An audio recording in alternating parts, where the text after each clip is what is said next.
Hi, I'm Michaela with Wagner. Your Wagner Spray Shelter is a great accessory to have when spraying crafts, providing you with a clean, controllable environment. How to fold up the Wagner Spray Shelter after you're done using it is one of the most common questions that we get, but it's really quick and easy. First, wipe or shake out any dried paint dust or other debris so your tent is nice and clean next time you use it. Start folding by collapsing your spray shelter with the sides facing outward so that it's nice and flat. Then lay it down on a hard, flat surface, like a floor or table, with the top of the shelter facing you.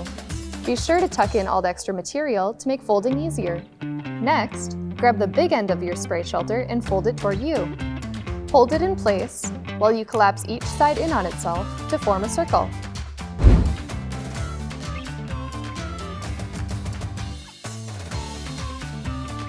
Finally, secure your folded shelter with the black elastic strap, and then put it back in the storage bag so it's ready to go for your next project. Now you know how to fold your Wagner Spray Shelter with ease. For more tips and tricks and to see the complete line of Wagner products, visit wagnerspraytech.com. Thanks for watching.